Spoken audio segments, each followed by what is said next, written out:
nuevamente la bienvenida a todos y cada uno de ustedes.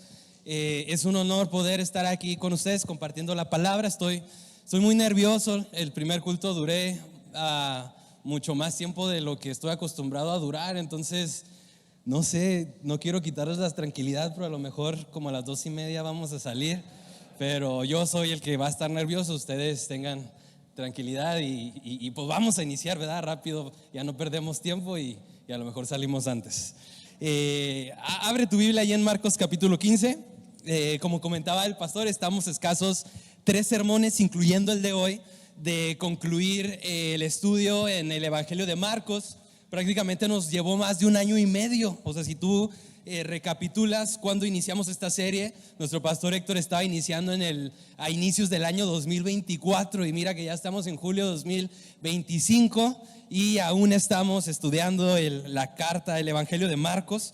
Y nos encontramos en el clímax de la historia, en el punto central de este relato que resume el mensaje que el evangelista quiso comunicar. Entonces vamos a hacer esta lectura de manera alternada, pero te voy a pedir que te pongas de pie y lo leamos en pantalla. Vamos a leerlo en la Nueva Biblia de las Américas. Vamos a leer el Marcos capítulo 15, versículos del 1 al 20. Inicio yo, ustedes el versículo 2 y así sucesivamente hasta unirnos todos en el versículo 20, ¿ok? Dice de la siguiente manera: muy de mañana los principales sacerdotes prepararon enseguida una reunión con los ancianos, los escribas y todo el concilio, y atando a Jesús lo llevaron y lo entregaron a Pilato.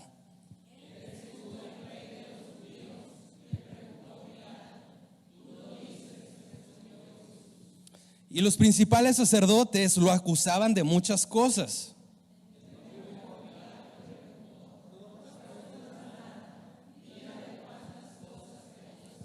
Pero Jesús no respondió nada más, de modo que Pilato estaba asombrado.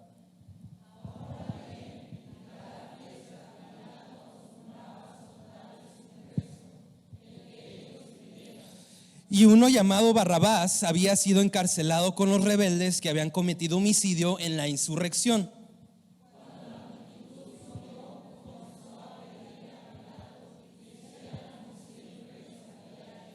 Entonces Pilato les preguntó: ¿quieren que les suelte al rey de los judíos?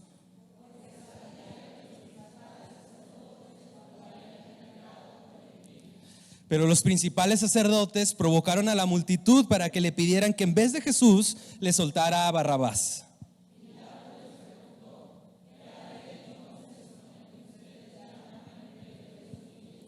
Ellos le respondieron a gritos: crucifícalo.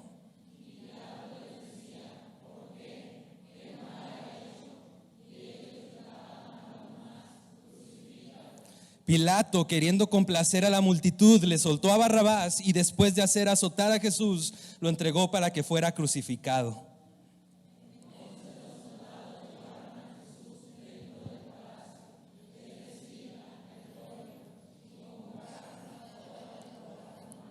Lo vistieron de púrpura y después de tejer una corona de espinas, se la pusieron.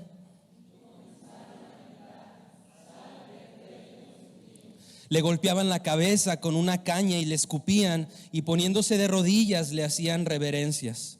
Después de haberse burlado de Jesús, le quitaron el manto de púrpura, le pusieron sus ropas y lo sacaron para que fuera crucificado. Cierra tus ojos y oremos. Dios, gracias te damos por tu palabra. Tenemos el privilegio y la bendición de tenerla en nuestras manos, en nuestro idioma, en físico, en digital. Señor, es una bendición el poder tener este privilegio que no todas las personas del mundo lo tienen. Señor, en esta hora queremos pedirte que hables a nuestro corazón de manera contundente y personal, aun y cuando sea un relato que muy seguramente la mayoría de nosotros hemos escuchado en más de una ocasión.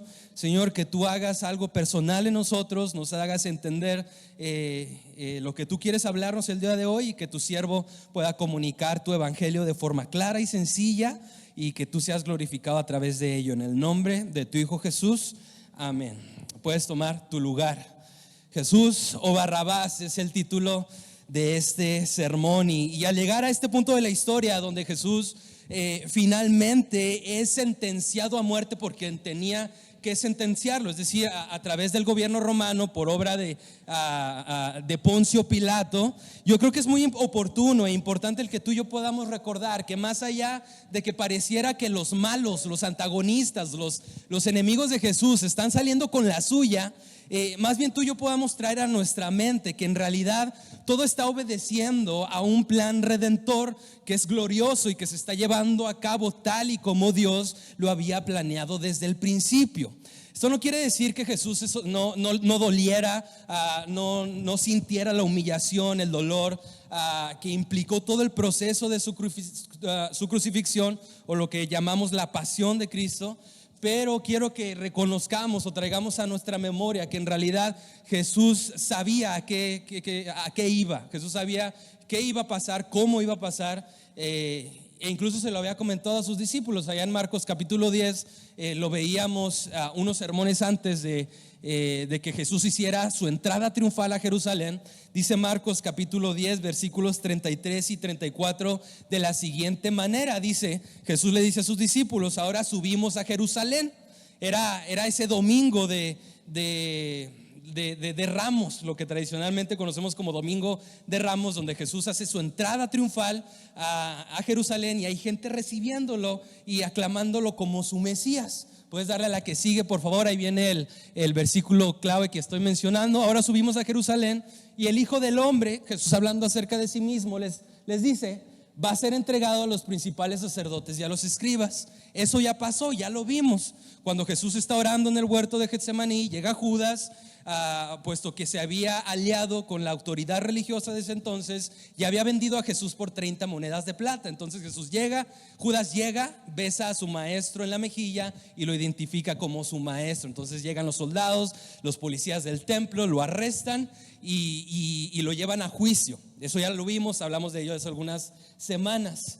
Dice también que lo condenarán a muerte. Eso también ya lo vimos. Cuando está Jesús hace algunas semanas, el pastor Héctor nos compartía que están en el patio del sumo sacerdote y están llevando a cabo un juicio clandestino con ciertas características que son extraoficiales, que no lo hacían un juicio transparente ni legal, por ciertos detalles que el pastor Héctor nos compartía en ese entonces. Eso también ya lo vimos. Posteriormente Jesús les dice que no solamente la autoridad religiosa lo va a condenar a muerte, sino que también lo van a entregar a los gentiles, es decir, al gobierno romano. ¿Por qué? Porque al final de cuentas Israel en ese entonces estaba siendo gobernado por el imperio romano. A Israel se le permitía ejercer cierta autoridad sobre su propio pueblo con ciertos límites. Uno de esos límites conllevaba que la autoridad religiosa no podía sentenciar a muerte a ningún judío, cualquiera hubiera sido el delito, sin que necesariamente el gobierno romano autorizara dicha sentencia, o fuera el mismo imperio romano quien ejecutara la sentencia de condenar a muerte a alguien. Entonces, por eso la autoridad religiosa entiende que es necesario que no solamente ellos lo condenen, sino que Roma también mande a matar a Jesús. Esto es muy conveniente también. ¿Por qué? Porque la autoridad religiosa, al pasarles a Jesús a Roma, y que sea Poncio Pilato quien dé la sentencia, toda la gente que simpatizaba con Jesús en ese momento, que no se estaba dando cuenta de lo que estaba pasando, acuérdate que todo esto se lleva de madrugada, de manera clandestina, sin que nadie se entere, o lo más reservado posible. De esa manera, la gente que simpatizaba con Jesús se iba a hacer o iba a estar en contra, no de la autoridad religiosa que llevó a cabo sus juicios en la madrugada a escondidas de todos, sino en contra de ¿quién? De Roma. Pues porque al final de cuentas Roma fue quien autorizó que Jesús fuera crucificado. Resultaba ser muy conveniente. Por eso la autoridad religiosa envía a Jesús con Roma, y Jesús así se los dijo a sus discípulos: también me van a entregar a los gentiles. Se burlarán de él, y le escupirán y lo azotarán. Eso lo vimos en la lectura que hicimos hoy. Y la próxima semana vamos a ver cómo lo van a matar, y 3 días después resucitará. Entonces ¿Cuál es el punto? El punto es que a pesar de que todos los antagonistas implicados en esta historia intentaron usar su posición, su poder, su influencia, su ingenio para llevar a cabo su plan de acabar con Jesús, absolutamente todo obedeció el plan redentor de nuestro Dios. Dios ya tenía un plan y lo dice ahí bien explícito, Hechos 2:23, cuando Pedro habla acerca de que Jesús fue entregado por el plan predeterminado y el previo conocimiento de Dios. O sea, Pedro le dice: sí, ustedes lo clavaron en una cruz, ustedes lo mataron por manos de impíos y lo crucificaron como pasó, pero todo eso obedeció al plan predeterminado y al previo conocimiento de Dios, ¿ok? Si consideramos esta verdad a la luz de las Escrituras, tú y yo tenemos que llegar a la conclusión que Dios es el verdadero poder e influencia que llevó a su propio Hijo a la cruz. Esto es bien interesante porque a Jesús no lo llevaron, no lo mataron necesariamente el poder de los humanos de Roma y de el sumo sacerdote, el concilio, el Sanedrín. Fue Dios quien entregó voluntariamente a su Hijo Jesús para que muriera en una cruz en sustitución por tus pecados y los míos. Fue el mismo Jesús quien voluntariamente también se dio a sí mismo para que todo aquel que en él cree no se pierda, mas tenga vida eterna. Entonces, que no se nos escape esta idea de que todo lo que está pasando no es nada más que la ejecución de cada paso que Dios había planeado desde el principio, dado el previo conocimiento anticipado de nuestro Dios. Es Dios el verdadero verdugo, es Dios el verdadero juez que llevó a su propio Hijo a la cruz. Y tú y yo sabemos las implicaciones de todo eso. Teniendo esto en cuenta, quiero destacar tres cosas de este pasaje que acabamos de leer en Marcos capítulo 15. Lo primero es el particular silencio de Jesús ante sus acusadores.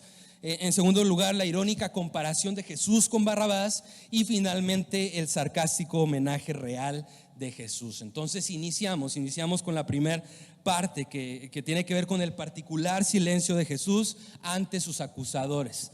Dice el versículo 1: muy de mañana, muy temprano, más temprano de lo que te imaginas, alrededor de las 5 de la mañana, justo cuando empieza a salir el sol, los principales sacerdotes prepararon enseguida otra reunión con los ancianos, los escribas y todo el concilio, y atando a Jesús lo llevaron y lo entregaron a Pilato. Mira, si nos quedamos solamente con el relato de un solo evangelista, es muy fácil que nos perdamos de vista todo el relato completo de lo que Jesús pasó a lo largo de sus últimas 24 horas de vida. A la luz de los 4 evangelios, tú y yo podemos construir un relato más completo o más amplio. Si consideramos los 4 evangelios, nos vamos a dar cuenta que Jesús atravesó 2 juicios distintos con 3 audiencias distintas cada uno. Te lo puso incluso aquí en un diagrama para que fuera más fácil que tú y yo lo comprendiéramos. Cuando a Jesús lo arrestan ahí en el huerto de Getsemaní, primeramente lo llevan con Anás, que implica la primera audiencia de este juicio religioso. ¿Quién es Anás? Anás es el suegro del sumo sacerdote. Ni siquiera era el sumo sacerdote en turno, pero él tenía cierto poder e influencia religiosa y política tan importante que incluso Jesús es llevado primero con Anás antes que con el sumo sacerdote en turno, que era Caifás. Eso lo puedes ver ahí en Juan capítulo 18. Jesús es primeramente llevado con Anás, después Anás se lo envía a su yerno, que es Caifás, que es el sumo sacerdote en turno. Esta audiencia que Jesús tiene con Caifás es lo que vimos en Marcos capítulo 14, versículos del 56 al 65, lo que el pastor Héctor nos compartió cuando están en el patio del sumo sacerdote y Jesús afirma su identidad. Le dice: yo soy, y se rasgan las vestiduras y hacen todo un espectáculo dicen: ¿qué más necesitamos? Ha blasfemado y lo condenan a muerte. Eso es lo que vimos en ese juicio. Posteriormente está esta parte de Marcos 15, versículo 1, donde nos detalla una reunión más que viene a ser la tercera audiencia de Jesús con el Sanedrín. Hay otra referencia ahí en Lucas 22:66. que dice que muy de mañana se volvieron a reunir. ¿Por qué se vuelven a reunir si ya en la audiencia con Caifás habían condenado a Jesús a muerte? Bueno, recuerda que la legalidad de los juicios conllevaba que debía realizarse a plena luz del día, no en la oscuridad, como había pasado con las dos audiencias previas. Entonces parece ser que el Sanedrín busca tratar de mantener cierta apariencia de legalidad, aun y cuando esta reunión solamente sirvió para simular el juicio que ya se había dado en estas dos audiencias previas. O sea, ya todo estaba arreglado, simplemente era para darle cierta legalidad o un asunto oficial a la condenación de Jesús por el delito de blasfemia. Eso está hablando Marcos capítulo 15 versículo 1, una reunión extra, una tercera audiencia como parte del juicio religioso. Ahora, posteriormente a eso, dice el versículo 1 que lo atan y lo entregan a Pilato. ¿Por qué? Porque el primer punto que te quiero compartir es que Jesús debe ser sentenciado por la autoridad romana. Ya te lo dije hace un momento, como pueblo judío no podían ejercer propia justicia en ese sentido de matar a cualquiera de su pueblo. Necesitaba que Roma autorizara dicha sentencia. En Juan 18:31 dice que entonces Pilato les dijo: pues llévenselo ustedes y júzguenlo conforme a su ley, háganle como ustedes quieran y puedan, ¿no? Dando, como les digo, ese permiso de que hay ciertos límites de legalidad que el mismo pueblo judío sí puede ejercer. Pero ellos le contestaron: a nosotros no nos es permitido dar muerte a nadie, le dijeron los judíos. Es por eso la necesidad del Sanedrín de llevar a Jesús a Pilato. Con Pilato es donde inicia el juicio civil. Otra vez, 3 audiencias distintas. Del versículo 2 al versículo 5 de Marcos capítulo 15 que acabamos de leer, conlleva la primera audiencia de Jesús con Pilato. Posteriormente hay un paréntesis que Marcos no nos especifica, del versículo 5 al versículo 6, donde otros evangelios nos dicen que Pilato, al reconocer la inocencia de Jesús, dice: ¿qué voy a hacer? No voy a sentenciar a muerte a este hombre que lo están acusando por cargos que no necesariamente implican el castigo de la crucifixión, de que debe morir. ¿Qué hago? Bueno, se da cuenta de que Jesús es Galileo y dice: ok, Herodes anda aquí por la fiesta de la Pascua. Herodes, la jurisdicción de Galilea corresponde a Herodes. Se lo envío a Herodes para que él haga lo que quiera y yo en primera instancia me lavo las manos antes de que literalmente lo haga posteriormente, y se lo envía a Herodes para que él haga lo que le corresponde. Jesús es parte de su jurisdicción. Pero Herodes lo único que hace es burlarse de Jesús, humilla a Jesús de distintas maneras, le hace un cuestionamiento, lo interroga, pero Jesús no responde nada y finalmente se lo regresa a Pilato. Entonces, cuando Herodes regresa a Jesús a Pilato, estamos hablando otra vez acerca de la segunda audiencia que Pilato tiene con Jesús, que es donde, después de no saber qué hacer, recuerda: bueno, pues les puedo ofrecer a un preso, y hace esta propuesta de ofrecer a Jesús por Barrabás, y conocemos el resto de la historia. Entonces ahí están detalladas las 3 audiencias que Jesús tiene, los 2 juicios, un juicio religioso y un juicio civil que Jesús atravesó antes de su crucifixión. ¿Dónde nos encontramos? Nos encontramos aquí y nos encontramos acá, ¿ok? Marcos no nos describe necesariamente la audiencia con Herodes, pero nos encontramos justamente dentro de la parte del juicio civil, ¿ok? Puedes darle a la que sigue, por favor, Pablo. Entonces Jesús necesita ser sentenciado por Roma. Después Jesús es acusado bajo cargos inciertos. Esto es bien interesante porque dentro del juicio religioso a Jesús lo habían acusado por cargo de blasfemia. Jesús se decía a sí mismo Dios. Pero ¿qué pasaba si el Sanedrín llegaba con Pilato y le decía: Pilato, vengo a entregarte a este hombre que se dice ser Dios para que lo mates? Bueno, Pilato lo más seguro que les iba a decir: pues a mí qué me importa que se diga ser Dios, que se diga ser mago, que se diga ser extraterrestre. A mí qué me importa, no lo puedo matar por decirse a sí mismo Dios. Entonces el concilio, el Sanedrín, entiende que necesita llevar a Jesús con una clase de cargos distintos que permita que Pilato, como juez de autoridad, sentencia finalmente a muerte a Jesús. Entonces dice Lucas 23:2, pasaje paralelo que amplía las acusaciones que el Sanedrín hace delante de Pilato. Dice que comenzaron a acusar a Jesús diciendo 3 tres cosas, tres cargos. Hemos hallado que este pervierte a nuestra nación, prohibiendo pagar impuestos al César y diciendo que él mismo es Cristo, un rey. Jesús es acusado bajo tres cargos inciertos. Número uno, la autoridad religiosa, dice Pilato, anda pervirtiendo al pueblo, anda alborotándolo, está ocasionando caos, desorden, todo el orden, toda la legalidad que tú estás gobernando en nuestro país está muy bien, pero llega Jesús y está desordenando todo, alborotando todo, desordenando todo. Hazte cargo, ¿no, Pilato?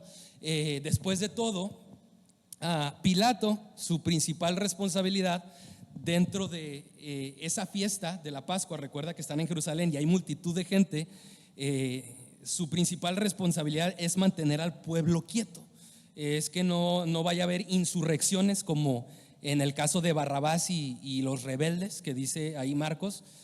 Su principal propósito es mantener al pueblo quieto, tranquilo, sin revueltas, sin manifestaciones. Entonces llegan el Sanedrín y dice: Jesús es uno de ellos. Jesús es probablemente uno de los principales líderes de los celotes, ese partido político que buscaba rebelarse en contra de Roma. Entonces necesitas hacer algo con él. Obviamente no es cierto, ¿verdad?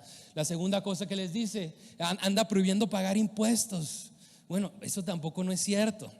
Cuando a Jesús llegan y le preguntan que si se debe pagar impuestos, Jesús hace que se saque una moneda de la boca de un pez. Le dice: ¿qué imagen tiene esta moneda? Pues la imagen del César. Dará al César lo que es del César. Y Jesús paga sus impuestos, ¿no? Jesús no anda diciendo que prohibía pagar impuestos. Otro cargo muy incierto, falso. Y finalmente, que se dice a sí mismo rey. Es este cargo que le llama la atención a Pilato. Es por eso que Pilato no le pregunta: ¿andas alborotando al pueblo? ¿Andas prohibiendo que se paguen impuestos? No, realmente esas cosas como que no le importaron. Lo que le hizo eco en su mente fue: se dice a sí mismo rey. Y es por eso que Pilato le pregunta a Jesús: ¿acaso eres tú el rey de los judíos? Ahora tenemos que reconocer que esta pregunta conlleva cierta denotación de sarcasmo y burla. No es una pregunta que conlleva que Pilato necesariamente buscaba una respuesta acerca de si Jesús realmente era ser rey de los judíos, porque Jesús está siendo entregado por su pueblo, probablemente apestaba, lo habían arrestado una noche anterior después de haber orado durante horas, había sudado gotas de sangre, entonces su ropa estaba llena de sangre, de sudor. Te digo, muy seguramente no olía bien, su cabello no se había bañado, estaba sucio, golpeado, escupido. Pilato, al oír que se dice ser rey, voltea a verlo y: ¿en serio? Es como sarcásticamente humillándolo: ¿tú eres el rey de los judíos? Jesús entiende esa connotación de burla, de sarcasmo, y dice: pues si tú dices, tú mismo lo has dicho, dice la Reina Valera. En Juan 18, 36 y 37, pasaje paralelo, se amplía la respuesta que Jesús da a Pilato. Jesús le respondió: mi reino no es de este mundo. Si mi reino fuera de este mundo, entonces mis servidores pelearían para que yo no fuera entregado a los judíos. Pilato, si mi reino fuera de aquí y ahora, yo no estaré aquí. Pero mi reino no es de este mundo. Así que tú eres rey, le dijo Pilato. Tú dices que soy rey, respondió Jesús, porque para esto yo he nacido y para esto he venido al mundo, para dar testimonio de la verdad, y todo el que es de la verdad escucha mi voz. Otra vez, Jesús es consciente del propósito por el cual está ahí. Jesús está tranquilo, no se sale de sus cabales, por así decirlo, y responde: tú has dicho eso, Pilato, mi reino no es de este mundo. Yo he venido para dar testimonio de la verdad y por eso estoy yo aquí. Esa es la respuesta que Jesús da. Cuando hablamos acerca de que Jesús no dice nada en sus juicios, no estamos diciendo que absolutamente quedó mudo y que no habló durante esas 24 horas. No, Jesús sí respondió cuando se trataba de reafirmar su identidad o propósito. Jesús sí responde cuando le preguntan quién es Él, cuando le preguntan por qué está ahí. Jesús ahí sí responde. Cuando hablamos acerca del silencio de Jesús ante sus acusadores, hablamos de que Jesús se queda callado cuando lo acusan de los cargos que ya mencionamos, de ser blasfemo, de andar alborotando al pueblo, de prohibir pagar los impuestos, de decirse a sí mismo rey. Ahí sí es cuando Jesús guarda silencio.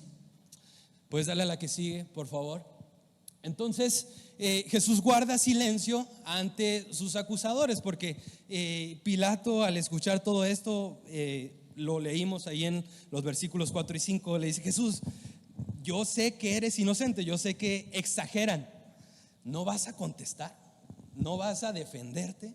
¿No vas a decir algo delante de todas estas personas que vienen injuriando mentiras sobre ti? El hecho de que Jesús haya guardado silencio delante de sus acusadores hablan acerca del cumplimiento de una profecía muy importante ahí en Isaías 53 versículo 7, donde dice que Jesús iba a ser oprimido y afligido, y que no iba a abrir su boca. ¿Por qué? Porque iba a ser como un cordero que es llevado al matadero, y como una oveja que ante sus trasquiladores permanece muda. De la misma manera Él no abrió su boca. La pregunta es: ¿por qué Jesús entonces no se defendió? ¿Por qué no dijo nada? ¿Por qué, si Él sabía que era inocente, por qué, si Él de manera contundente y de manera muy simple y sencilla podía manifestar su verdad absoluta y dejar los argumentos que presentaban en su contra en ridículo? ¿Por qué no lo hizo? ¿Por qué Jesús se queda callado? ¿Por qué Jesús no se defiende?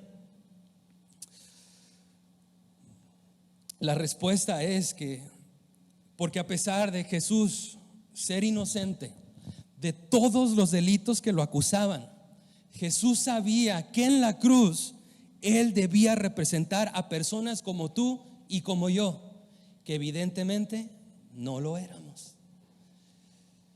Toda la evidencia está en nuestra contra. La Biblia habla acerca de la humanidad bajo una condición de muerte, dados sus delitos y pecados. Es decir, no puedes escapar del juicio de Dios. Toda la evidencia está en tu contra. Eres culpable. No eres inocente, eres culpable. Y hay evidencia, y toda la evidencia está en tu contra. No hay nada que puedas ocultar delante de nuestro Dios. Su santidad hace que todo sea expuesto. La Biblia habla y dice: no hay ni un solo justo, no hay ni uno solo que busque a Dios. Todos y cada uno de nosotros somos culpables. Entonces, ¿por qué, si Jesús era el único inocente, por qué guardó silencio? Jesús guardó silencio porque a pesar de ser inocente, Él debía representar la culpabilidad de la humanidad en esa cruz. Él nos iba a representar a ti y a mí. Él no estaba pensando en su inocencia, Él estaba pensando en tu culpabilidad y en la mía también. Él no estaba pensando en su santidad, en su perfección, en su inocencia. Él estaba pensando en tu pecado y el mío. Él no estaba pensando en la forma en la que Él podía defenderse a sí mismo. Él estaba pensando en cómo podría darte a ti y a mí la oportunidad de volver a vivir. Jesús guardó silencio por ti y por mí. Se quedó callado delante de quienes lo acusaban, porque tu pecado y el mío nos hacían acreedores de cada delito cometido. No intentó decir ni una sola palabra que lo excusara, porque Él es nuestro Cordero Pascual, que ese día se sacrificó para que el juicio de Dios pase de largo sobre todo aquel que cree en su nombre. Es por eso que Jesús guardó silencio y no respondió delante de todas las injurias que de Él decían, porque nos estaba representando a ti y a mí. Él era inocente, pero en ese momento Jesús sabía que en la cruz nos estaba representando a nosotros, nuestra culpabilidad, no su inocencia, tu pecado y el mío. Eso es lo que Jesús estaba haciendo. Entonces Pilato le dijo a los principales sacerdotes y a la multitud: no encuentro delito en este hombre. Pilato es consciente de la inocencia de Jesús. Es entonces que lo manda con Herodes. Es este paréntesis que te menciono, que Marcos no detalla, pero que otros evangelios sí lo hacen. Pilato reconoce: este no es culpable. Dice que incluso se asombra de la tranquilidad de Jesús y lo envía con Herodes. Y ahí finaliza el versículo 5. Posteriormente, en el versículo 6, quiero que consideremos la segunda cosa de este pasaje, que tiene que ver con la irónica comparación de Jesús con Barrabás. Herodes regresa a Jesús con Pilato, y Pilato sabe que Jesús es inocente. Entonces, no sé, al ver que las opciones se le terminan, recurre a la tradición y recuerda, bueno, un día como hoy, durante la fiesta, puedo liberar a un preso. Muy seguramente me van a permitir liberar a Jesús si lo comparo con uno de nuestros peores presos. Y Pilato lo compara con Barrabás.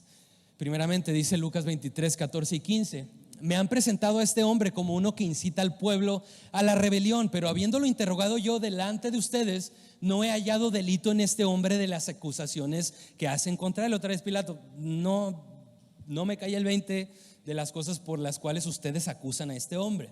Ni tampoco Herodes, pues nos lo ha remitido de nuevo, ya que nada ha hecho que merezca la muerte.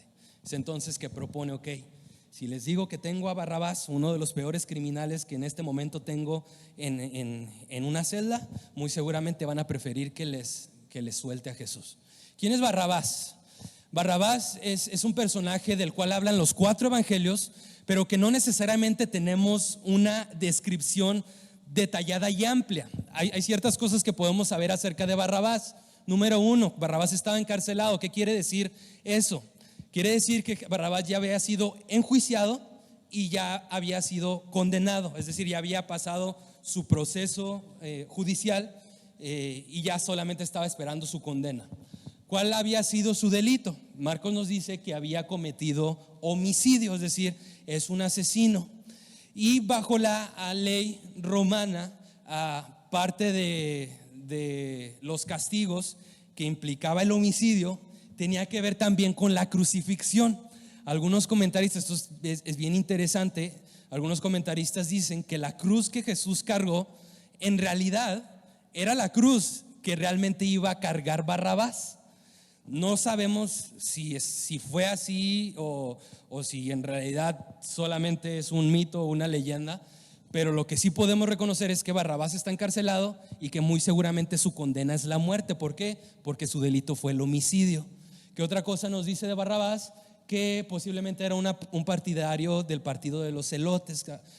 ¿Por qué? Porque nos dice que con los rebeldes participó en la insurrección, en una revuelta, en una manifestación. Acuérdate que los celotes era el grupo partidario de Israel que se oponía al gobierno romano, era quienes se manifestaban, eran la resistencia, eran quienes buscaban mediante la fuerza deshacerse de los romanos. Entonces ese es Barrabás.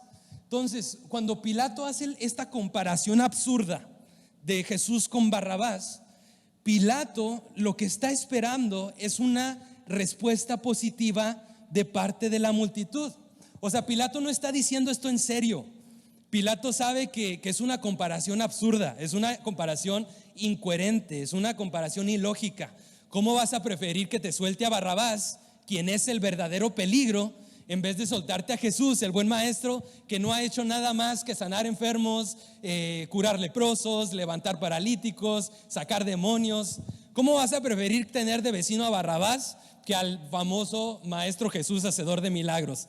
¿Cómo vas a preferir tener a Barrabás paseando en el parque donde llevas a tus hijos a jugar, en vez de a Jesús, que puede sanar las heridas que tus hijos se hagan ahí jugando? ¿Cómo vas a preferir a Barrabás caminando por la calle por donde tú vas caminando, en vez de tener a Jesús junto a ti? O sea, Pilato entiende que es absurdo comparar a Barrabás con Jesús. Por eso su pregunta espera una respuesta afirmativa de la multitud y les dice: entonces, ahora sí, ¿quieren que le suelte al rey de los judíos? Pero para sorpresa de todos, para sorpresa del mismo Pilato, la multitud respondió: no, queremos a Barrabás. Queremos a Barrabás, el verdadero peligro. Jesús había venido a dar vida en abundancia. Barrabás había venido a quitarla, era un asesino. Y aún así, la multitud, contra todo pronóstico, contra lo que Pilato esperaba que la gente respondiera, la multitud aclamó a Barrabás y sentenció a Jesús. Conocemos la historia. ¿Puedes darle a la que sigue, por favor? Entonces, Jesús o Barrabás. ¿Qué es lo interesante detrás de esta comparación? Que Barrabás ya está encarcelado, es decir, Barrabás ya no tiene oportunidad. Él ya había sido condenado, él ya va a morir independientemente de qué pase ese día. Él ya ya había sido sentenciado y condenado. Jesús oficialmente no. Jesús todavía no era sentenciado a muerte. Ahora, ¿qué es lo interesante de esto?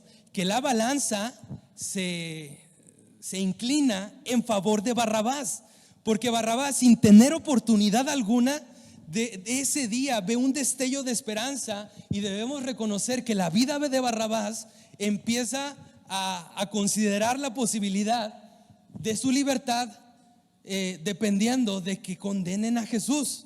Es decir, otra vez, Barrabás ya está en la cárcel, ya está condenado, ya no hay de otra. Pero cuando empieza a escuchar que están clamando su nombre, a Barrabás se le abre una puerta y un destello de esperanza en el que es posible que él pueda vivir, si es que logran condenar a Jesús, a alguien que ni siquiera le habían ya asegurado su condena. La vida de Barrabás dependía de que condenaran a Jesús, y así fue. Barrabás ya había sido sentenciado por sus propias fuerzas, por su propia disciplina, por su propia capacidad. Él no podía ser libre, su condena ya estaba dictada. Pero cuando a Jesús lo condenaron, él tuvo la esperanza de volver a vivir y ser nuevamente libre. Ahora, ¿qué nos dice esto acerca del evangelio? Dios no escogió liberar a Barrabás para excusar a los que son mejores que él, sino para incluirnos a todos. Porque uno a veces lee esta porción y hay cierto odio hacia este personaje como Barrabás, porque quien merecía morir era Barrabás, no Jesús. Y a veces tenemos este falso concepto acerca del sacrificio de Dios, del perdón de Dios, como que si Jesús hubiera venido a morir exclusivamente por los que son tan malos como Barrabás.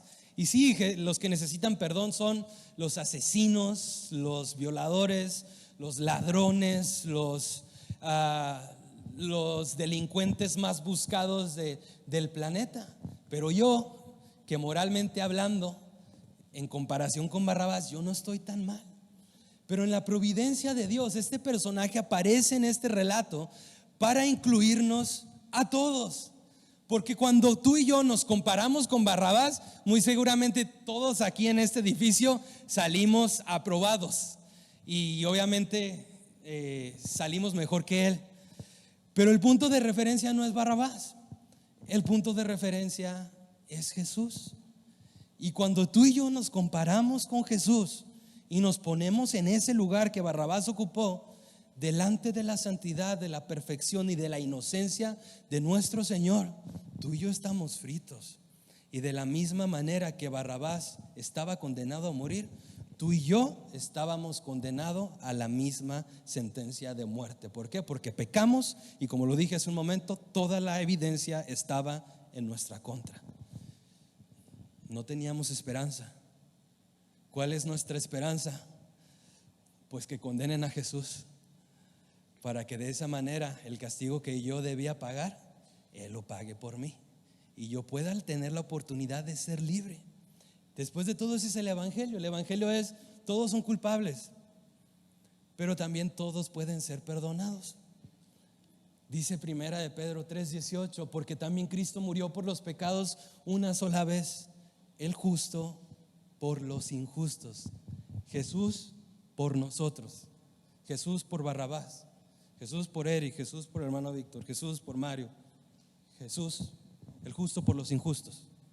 Ese es el evangelio, con el simple propósito de volvernos a acercar a nuestro Dios.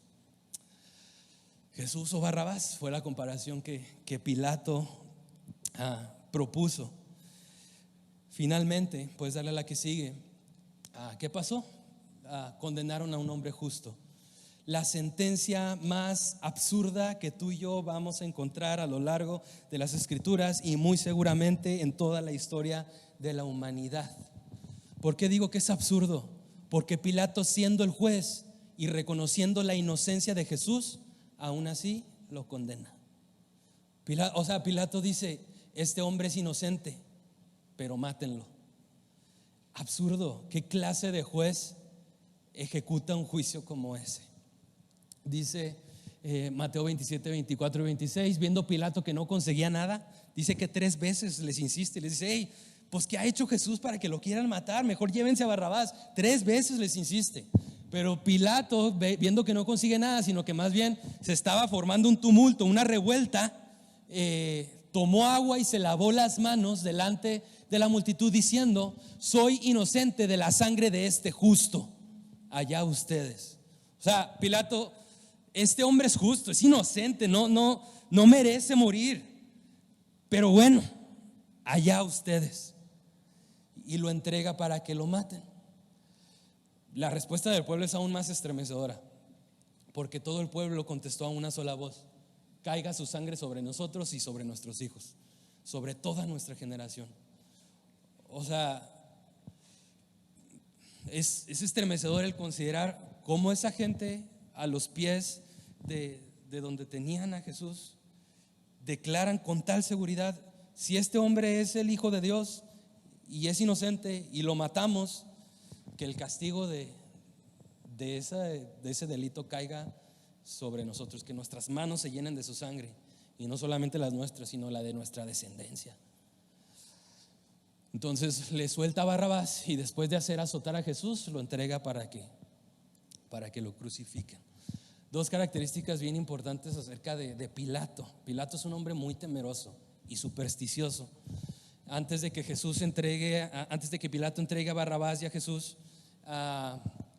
le llega una carta de su esposa y les dice: no tengas nada que ver con este hombre. La esposa de Pilato le cuenta que ha tenido pesadillas toda esa noche acerca de Jesús, y le dice: no tengas nada que ver con este hombre. Pilato de por sí ya estaba asustado por la posibilidad de que se armara una revuelta. Ya estaba asustado porque, viendo la insistencia de la autoridad religiosa, Juan nos describe que también le dicen: él mismo se dice Dios, y cae en cuenta y se atemoriza y le dice: Jesús, ¿realmente eres Dios, el Hijo de Dios? Y Jesús no dice nada. Pilato tiene miedo y es muy supersticioso, pero no solamente eso, también es muy complaciente al reino equivocado. No es aquí yo soy el juez y se dice lo que yo digo. Dice Marcos 15, versículo 15, que por complacer a la multitud hace lo que ellos le piden. Pilato complació al reino equivocado y simplemente cedió a la presión que estaban ejerciendo sobre de él. Ahora, Pilato siempre lo conocemos por este acto que hizo de lavarse las manos y decir: yo no tengo parte en esto, yo no tengo culpa en esto, allá ustedes. Hay una pregunta muy interesante con la que vamos a terminar, pero quisiera traerla a la luz de una vez. Jesús pregunta: Pilato pregunta: ¿qué haré entonces con este al que ustedes llaman el rey de los judíos? Es una pregunta, querido hermano, amigo que nos visitas, es una pregunta que demanda una respuesta. Una respuesta afirmativa en la que te rindes delante de Jesús, o una respuesta negativa en la que te opones a Él. Pero no hay tal cosa como la posibilidad de lavarte las manos y permanecer en un terreno neutro. Pilato lo hizo, pero el dar un paso atrás y no hacer lo que debió hacer como un juez justo que reconoce la inocencia de Jesús en ese juicio, él es condenado por el mismo pecado que quienes lo crucificaron. Porque no hay de otra: o estás con Jesús o estás en su contra. El que no es conmigo, contra mí es. No hay un terreno neutro. O estás de su parte o estás en su contra. Es una pregunta que demanda una respuesta.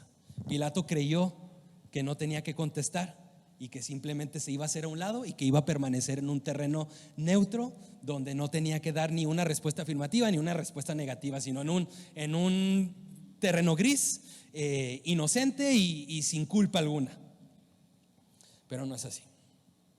Dice Hechos 3:14: pero ustedes repudiaron al santo y justo y pidieron que se les concediera un asesino, y dieron muerte al autor de la vida, al que Dios resucitó de entre los muertos, del cual nosotros somos testigos. Condenaron a Jesús y soltaron a Barrabás. Puedes darle a la que sigue, por favor. Finalmente, la tercera cosa que quiero destacar de este pasaje tiene que ver con el sarcástico homenaje real hacia Jesús. Marcos también nos cuenta que azotan a Jesús, pero lo hace de una manera muy breve. Ahí en el versículo 15 dice: Pilato, queriendo complacer a la multitud, le soltó a Barrabás, y después de hacer azotar a Jesús, lo entregó para que fuera crucificado. O sea, lo azotaron y luego va lo que sigue. No da una descripción muy amplia acerca del sufrimiento físico de los azotes que Jesús sufrió.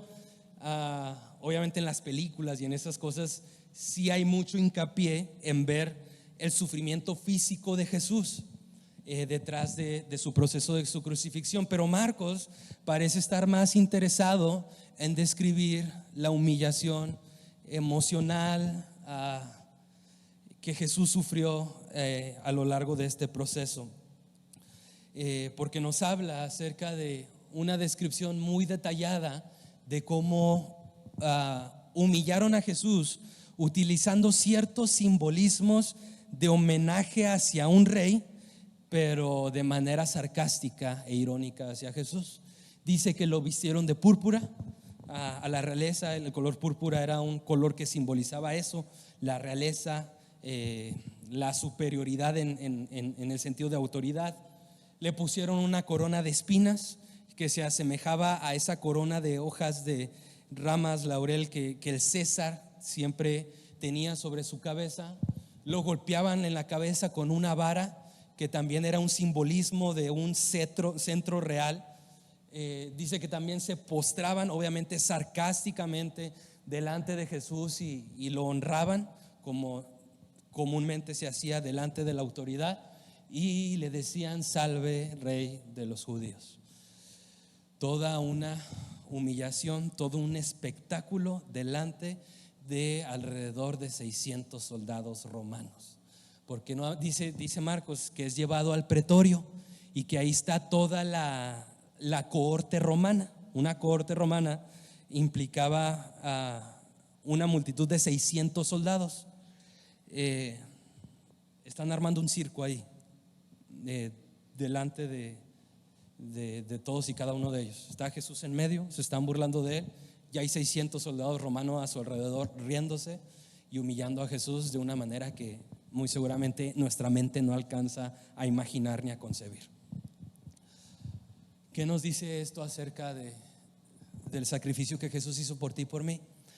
Que lo que Jesús sufrió a lo largo de su crucifixión no conllevó únicamente un sufrimiento físico. A veces hacemos mucho hincapié en eso, ¿no? En la sangre, en los clavos, en sus muñecas, en la lanza en su costado, la corona de espinas en su cabeza, pero ignoramos la humillación que Jesús también atravesó, una humillación que tú y yo también merecíamos atravesar. Tú y yo merecíamos ser humillados por Dios también. Mira, los soldados están riendo de Jesús en el sentido: te decías a ti mismo el rey de los judíos, y burlándose sarcásticamente de él, como: ¿quién te creías tú para hacerle frente al César? O sea, no seas ridículo, te estamos humillando aquí, no eres nadie para decirte a ti mismo rey. Cuando el ser humano pecó en el huerto del Edén, en esencia, ¿cuál era su anhelo? Adán y Eva toman el fruto prohibido que explícitamente Dios les ordenó no comer, porque la serpiente les había dicho que cuando comieran ese fruto, ellos serían como Dios y ya no iban a necesitar más a su rey, a su creador, a su Dios, puesto que ellos mismos serían sus propios reyes, sus propios dioses. Y desde entonces la humanidad, su pecado conlleva ese orgullo, ese egoísmo de decir: yo soy mi propio Dios, yo soy mi propio rey, no necesito al Creador, no necesito a Jesús, yo puedo hacerle frente a cualquier cosa, yo puedo controlar lo que sea con mis manos, yo no necesito nada ni nadie en este mundo. Ese es en esencia el pecado de la humanidad. Dada esa condición, tú y yo merecemos la humillación de parte de Dios. Te decías a ti mismo rey.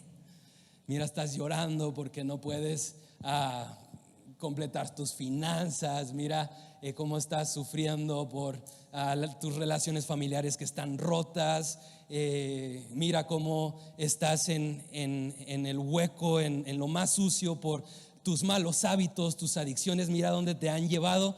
No que tú eras el rey, no que tú eras tu Dios y que todo podías hacer. Sabes que tú y yo merecíamos eso de parte de Dios también.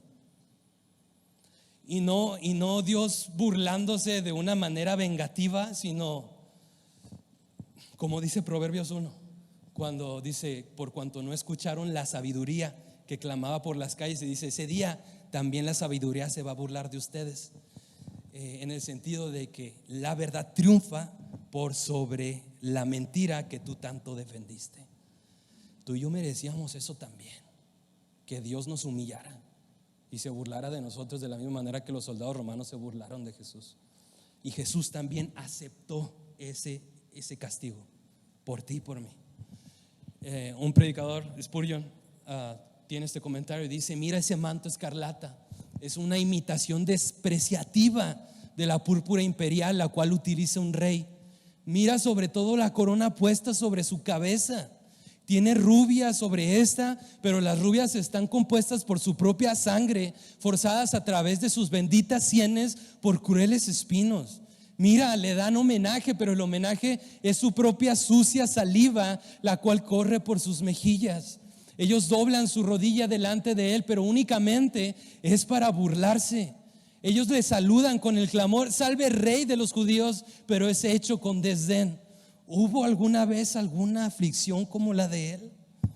No lo creo. Quisiera que termináramos con la siguiente pregunta. Pilato les preguntó a la multitud cuando escuchaba que querían que soltaran a Barrabás: bueno, y entonces, ¿qué hago con el que ustedes llaman el rey de los judíos? Es la misma pregunta que tú y yo necesitamos responder el día de hoy. ¿Qué vamos a hacer con este al que llamaron el rey de los judíos? Porque nuestra eternidad es determinada por cómo tú respondes a esa pregunta. Y solo hay dos opciones. Nuevamente, no hay un terreno neutro como el que Pilato pensó que iba en el que él pensó que él iba a estar. O respondes afirmativamente reconociéndolo como tu rey y Señor y Salvador, o desistes y lo crucificas como un criminal y te olvidas de él. ¿Qué harás, iglesia? ¿Qué harás, amigo que nos visitas? ¿Qué vas a hacer con ese Jesús que en aquel entonces fue llamado el rey de los judíos? ¿Qué vas a hacer?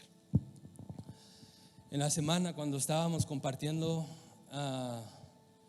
detalles de este sermón con unos hermanos ahí en su casa, hablábamos acerca de Barrabás, que yo creo es el personaje que más resalta en este relato. Y hablábamos de Barrabás, acerca de un personaje tan odioso que cuando tú te lo imaginas, tú te imaginas a una persona que es arrogante, que es orgullosa, que es malvada, que representa todo nuestro pecado. Y lo vemos así porque la Biblia no describe nada más acerca de Barrabás. Uno quisiera imaginar que cuando Barrabás es dejado en libertad y ve a Jesús cargando su cruz, va y no sé: Jesús, gracias. O sea, yo no tenía alternativa, yo no tenía escapatoria, pero por cuanto te condenaron a ti, me diste la oportunidad de que me dejaran en libertad. ¿Sabes qué? No vemos esa actitud en Barrabás en ningún pasaje de los evangelios. No vemos a Barrabás cruzar miradas con Jesús. No vemos a Barrabás arrepentido, diciendo: ok, la regué, me encarcelaron y por poco muero. Ahora voy a hacer las cosas distintas porque este hombre me dio una nueva oportunidad. No lo vemos. Nuestra imaginación nos da a entender o a especular que Barrabás simplemente se va.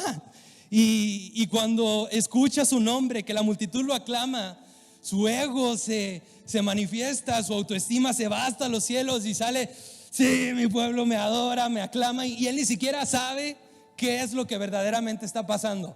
Están por condenar al justo por el injusto.